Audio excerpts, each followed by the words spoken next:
Configurer un serveur DNS, ça peut faire un peu peur. On a souvent l'impression que c'est un truc réservé aux experts, mais en réalité, c'est bien plus simple qu'on ne le pense. Aujourd'hui, on va décortiquer tout ça.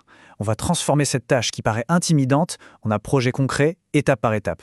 Alors, on est prêt à prendre les commandes du réseau ? C'est parti. Au fond, tout part d'une question assez simple. Pourquoi est-ce qu'on tape des noms alors que les ordinateurs, eux, ne comprennent que des chiffres ? C'est juste que notre cerveau retient beaucoup plus facilement google.com que, disons, 172.217.18.14. Pour les machines, c'est tout l'inverse.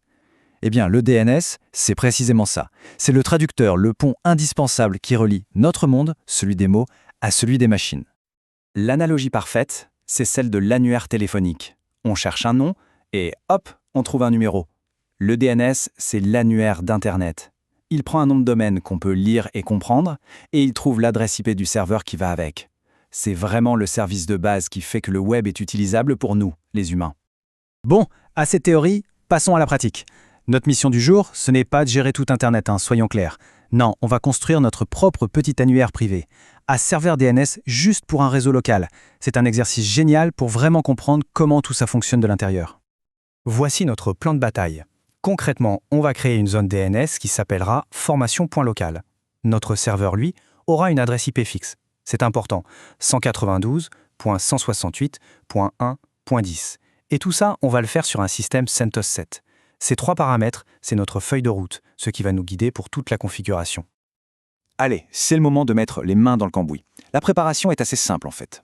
D'abord, on installe les outils qu'il nous faut, surtout Bind, qui est, pour ainsi dire, le logiciel de serveur DNS le plus utilisé au monde.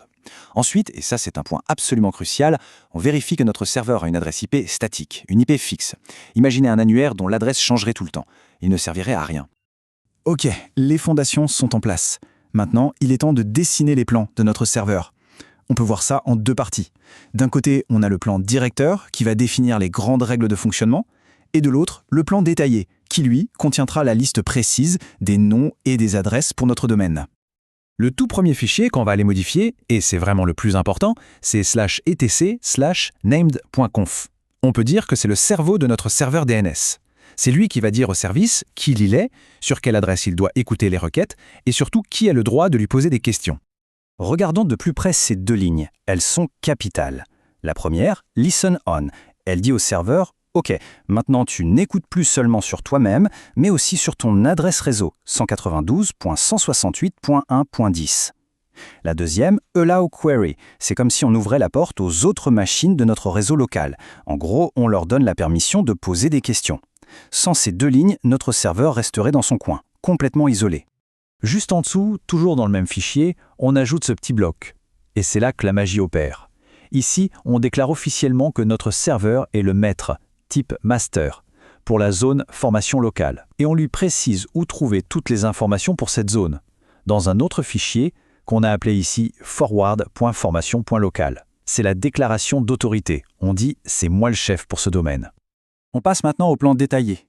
Le fichier de zone, c'est le véritable annuaire. C'est là-dedans qu'on va lister, une par une, chaque machine de notre réseau, en faisant le lien entre son nom et son adresse IP. Alors, un petit conseil de pro, ne partez jamais d'une feuille blanche. C'est le meilleur moyen de faire des petites erreurs de syntaxe qui vont nous faire perdre du temps. On copie un fichier modèle qui existe déjà. Ensuite, l'étape la plus critique, et c'est celle qu'on oublie le plus souvent, c'est de régler les permissions. Le service DNS, qui s'appelle named, doit absolument avoir le droit de lire ce fichier. Une fois que c'est fait, là, on peut enfin l'éditer pour y mettre nos machines. Et voilà, on est au cœur de notre annuaire, décortiquons ça un peu. La première ligne, NS, pour Name Server, déclare que SRVDNS est le serveur de nom officiel pour ce domaine. Ensuite, les enregistrements A, pour adresse, font le lien direct. Un nom, comme SRVDNS, correspond à telle adresse IP. Simple.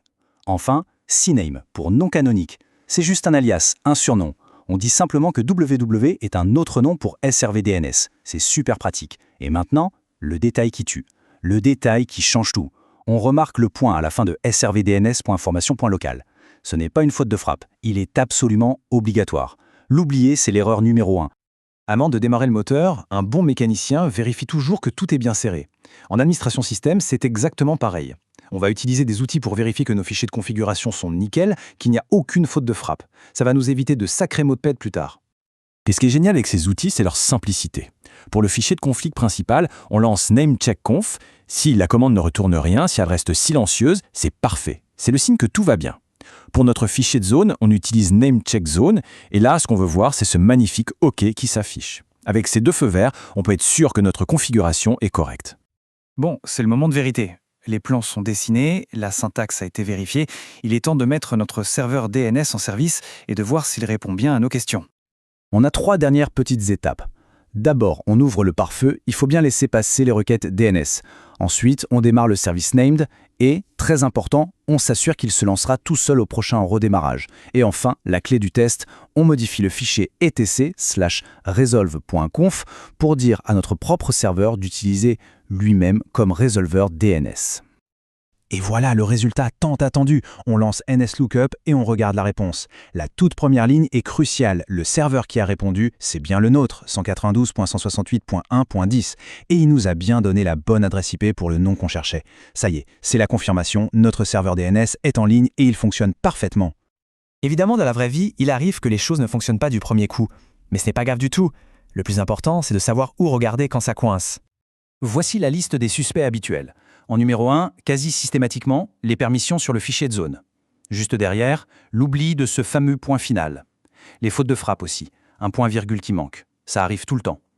Et si vraiment on ne trouve pas, le journal système, c'est notre meilleur ami.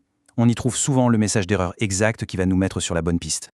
On a beaucoup parlé technique, mais maintenant, prenons un peu de recul. Pourquoi est-ce que c'est si important de savoir faire ça? Quel est l'intérêt au-delà du simple fait de taper des commandes? Le point crucial, il est là. En configurant ce serveur, on prend le contrôle d'un élément fondamental de l'infrastructure réseau. On passe du statut de simple consommateur de services à celui d'architecte. C'est nous qui décidons comment les machines d'un réseau s'appellent et comment elles se trouvent entre elles. Et cette compétence, elle ouvre plein de portes. Ça permet de donner des noms simples et mémorisables à des serveurs internes, genre imprimante.local. Ça permet de créer des environnements de test complètement isolés. Mais surtout, ça donne une compréhension profonde, intime, de l'un des piliers d'Internet. C'est une base super solide pour ensuite aborder des sujets bien plus complexes. On a vu le DNS comme un annuaire, mais on peut aussi le voir comme un outil pour créer des cartes numériques qui guident le trafic sur un réseau. La question qui se pose maintenant est donc la suivante. Maintenant qu'on sait dessiner ces cartes, quel territoire numérique peut-on bien explorer ou même construire? La suite, c'est une page blanche, c'est à nous de l'écrire.